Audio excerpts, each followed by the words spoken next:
Hello दोस्तों, welcome to my channel JK Educard. JK Educard channel में आप सबका एक बार फिर से हार्दिक स्वागत है। ये इतिहास सीरीज का 14th वीडियो है, जिसमें आज हम कवर करेंगे गुप्त साम्राज्य के बारे में, गुप्त काल के बारे में, गुप्ता डिनेस्टी के बारे में। अभी तक भारतीय इतिहास की सीरीज में हम 13 वीडियो बना चुके हैं, जिसमें हमने अभी तक कवर किया है।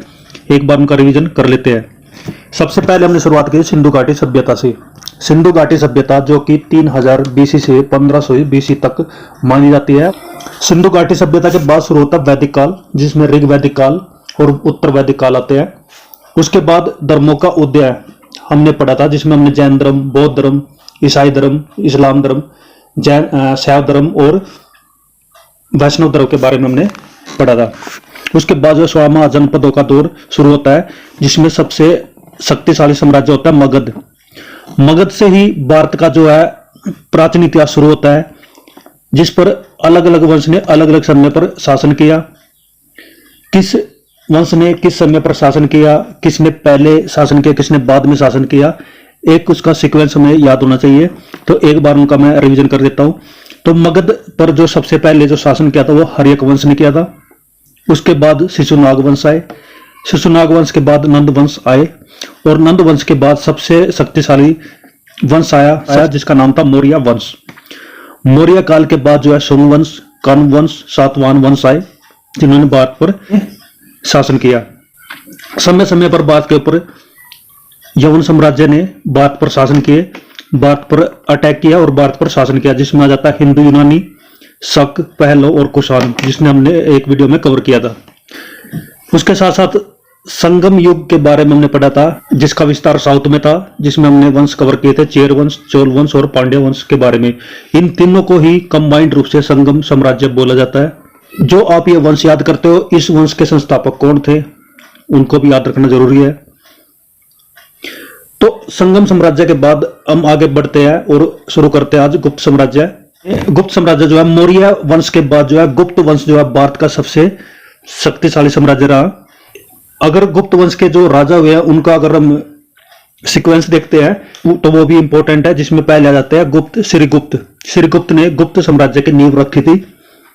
वो एक प्रकार से श्रीगुप्त जो है कुषाण वंश के एक प्रांत के राजा थे, जिन्होंने गुप्त साम्राज्य की नींव रखी थी। धीरे धीरे साम्राज्य फैलता हुआ गया और लगभग इसने पूरे भारतीय उपमहाद्वीप पर शासन किया। तो शुरू करते हैं आज का टॉपिक, गुप्त साम्राज्य।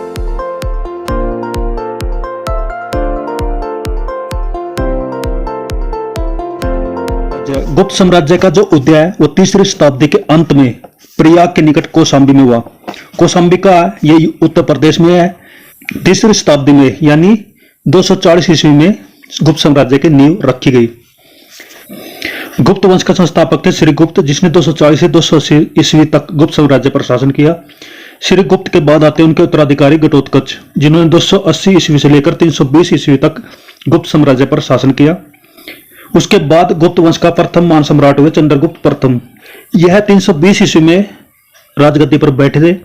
इसने लिच्छवी राजकुमारी कुमारी देवी से विवाह किया। किससे विवाह किया? कुमारी देवी से, जो कि लिच्छवी की राजकुमारी थी। लिच्छवी कहां पड़ता? बिहार में। इसको महाराज धीराज की उपाधि धारण की। किसने? चंद्रगुप्त प्रथम ने। जो चंद्रगुप्त प्रथम से पहले जो दो राजा हुए थे, श्रीगुप्त और घटोत्कच, उनको महाराज बोला जाता था। लेकिन चंद्रगुप्त प्रथम ने धीरे धीरे गुप्त साम्राज्य को बढ़ाया, गुप्त साम्राज्य का विस्तार किया, इसलिए इसको क्या बोला जाता था? महाराजाधिराज। उसके बाद आता है गुप्त संवत। गुप्त संवत जो है 319 बीस ईस्वी की शुरुआत चंद्रगुप्त प्रथम ने की। गुप्त संवत एक प्रकार से कैलेंडर ईयर है, जिसकी शुरुआत चंद्रगुप्त प्रथम ने की थी। उसका मतलब यह है कि भारतवर्ष का जो कैलेंडर ईयर है वो 320 से स्टार्ट होगा, यानी 320 को जीरो माना जाएगा, उसके बाद काउंटिंग स्टार्ट होगी। इससे पहले हम 2 संवत और पढ़ चुके हैं जो भारत के कैलेंडर माने जाते हैं। एक आता विक्रम संवत, जो कि 78 बीसी से उनकी शुरुआत मानी जाती है, और दूसरा आता है शक संवत, जिसकी शुरुआत 58 एडी से 58 ईस्वी से उनकी शुरुआत मानी जाती है। और तीसरा हमने यहाँ पर पढ़ा गुप्त संवत, जिसकी शुरुआत किसने की थी? चंद्रगुप्त प्रथम ने। लेकिन सरकारी कैलेंडर के रूप में जिस संवत का यूज किया जाता है वो है शक संवत। चंद्रगुप्त प्रथम का उत्तराधिकारी समुद्रगुप्त हुए। उसने गुप्त साम्राज्य का सबसे ज्यादा विस्तार किया था। गुप्त साम्राज्य भारत का एक महान साम्राज्य माना जाता है, लेकिन इसका विस्तार इतना नहीं था जितना कि मौर्य साम्राज्य का था। तो समुद्रगुप्त जो कि 335 ईस्वी में राजगद्दी पर बैठा था, इसने आर्यवर्त के 9 शासकों को, आर्यवर्त जो कि नॉर्थ इंडिया में शासन करते थे, उनके 9 शासकों को और दक्षिणावर्त यानी साउथ इंडिया के जो उस समय पर शासक थे, उस समय में जो राज्य थे, उनके 12 शासकों को पराजित किया था। किसने किया था? समुद्रगुप्त ने। इन विजयों के कारण इसे भारत का नेपोलियन कहा जाता है। नेपोलियन कौन था? नेपोलियन यूरोप का एक महान शासक था जिसने लगभग पूरे यूरोप को जीत लिया था, तेज गति के साथ अपने राज्य का विस्तार किया था। उसी तरह समुद्रगुप्त ने भी लगभग पूरे भारत पर शासन किया था, इसलिए उसको भारत का नेपोलियन कहा जाता है। इसने अश्वमेधकर्ता, विक्रमंक एवं परम भागवत की उपाधि धारण की। ये 3 इंपोर्टेंट है। और इसी के साथ, इन 3 उपाधियों के साथ ही इसे कविराज भी कहा जाता है। किसे? समुद्रगुप्त को। ये इंपोर्टेंट है।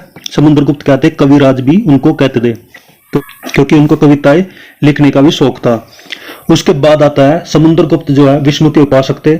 समुद्रगुप्त जो है संगीत प्रेमी थे, संगीत से उसे प्रेम था।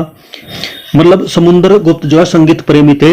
इस तरह का जो अनुमान है, इस तरह की जो कल्पना है वो की गई है क्योंकि उसके समय पर जो सिक्के चलाए गए थे उस पर उनका चित्र था, जिसमें उनको वीणा वादन करते हुए, वीणा बजाते हुए दिखाया गया है।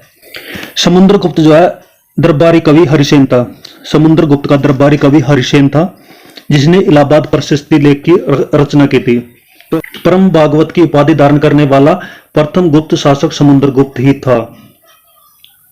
तो परम भागवत की पहली उपाधि किसने धारण की थी? समुद्रगुप्त ने। समुद्रगुप्त का उत्तराधिकारी हुए चंद्रगुप्त द्वितीय।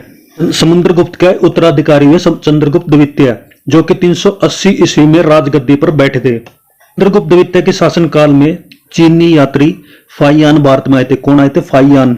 और उन्होंने भारत में आकर एक पुस्तक लिखी थी जिसका नाम था फोग्यू-ओजी, और जिसमें किसका वर्णन मिलेगा? चंद्रगुप्त द्वितीय का। तो ये मोस्ट इंपोर्टेंट है।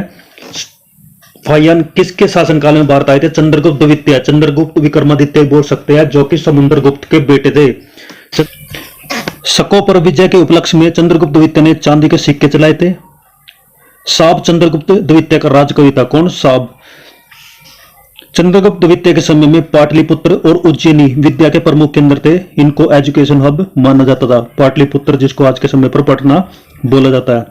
अनुश्रुति के अनुसार चंद्रगुप्त द्वितीय के दरबार में 9 विद्वानों की एक मंडली निवास करती थी जिसे नवरत्न कहा जाता था।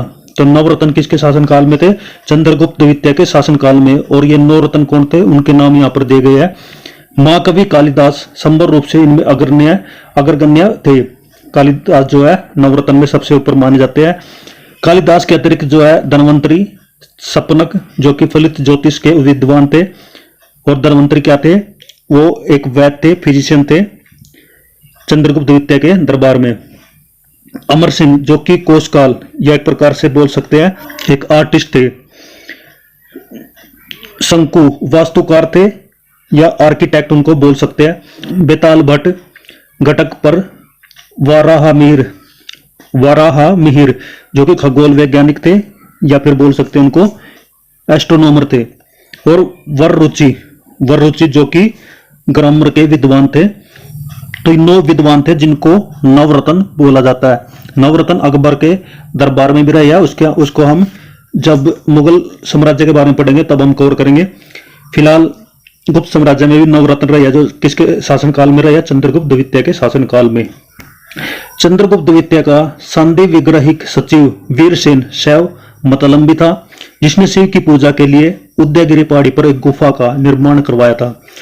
तो वीरसेन चंद्रगुप्त द्वितीय के दरबार में थे जो कि शैव यानी कि शिव जी भगवान को सबसे ज्यादा मानते थे। शिव की पूजा के लिए ही उन्होंने उदयगिरी की पहाड़ी पर एक गुफा का निर्माण करवाया था जिसमें भगवान शिव की मूर्ति को उसमें निर्माण कराया था।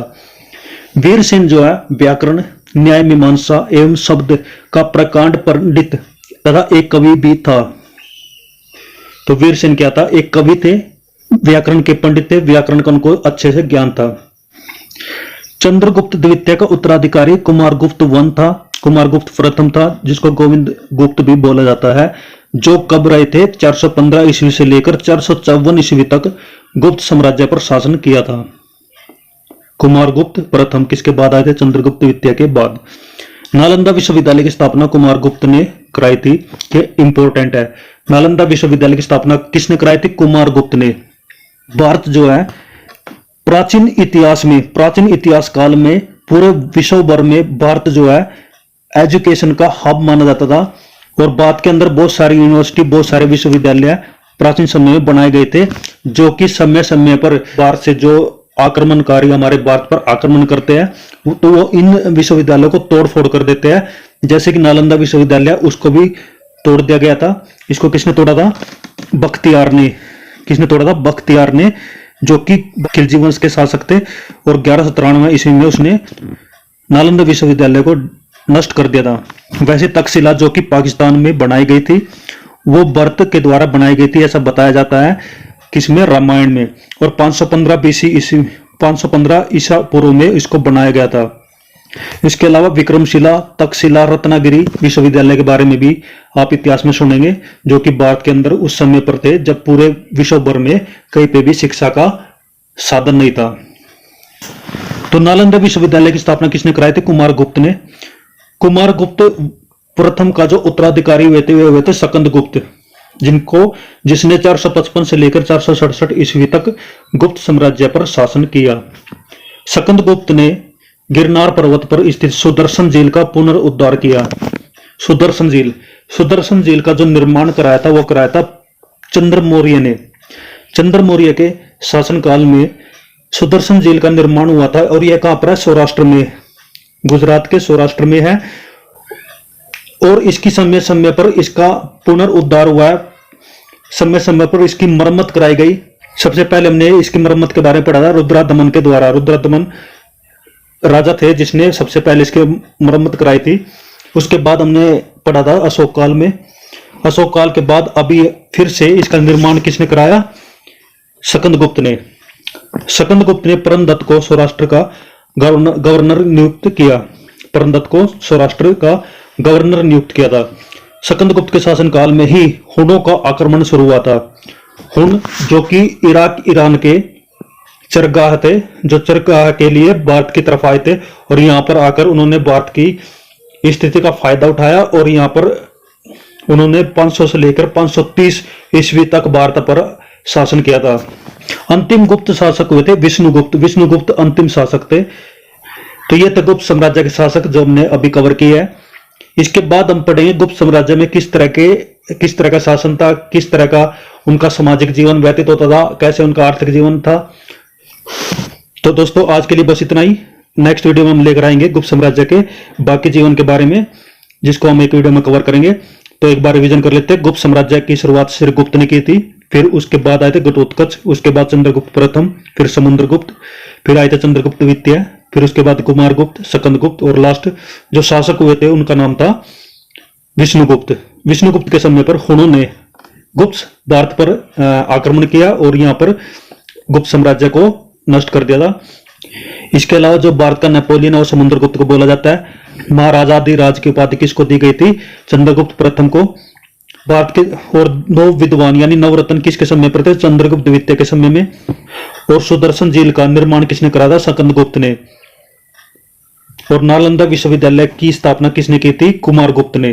तो ये इंपॉर्टेंट थे, बाकी हम पढ़ेंगे नेक्स्ट वीडियो में। तो आपको वीडियो अच्छी लगी है तो इस वीडियो को लाइक करें, शेयर करें और कमेंट करके जरूर बताएं, और इस चैनल को सब्सक्राइब करें।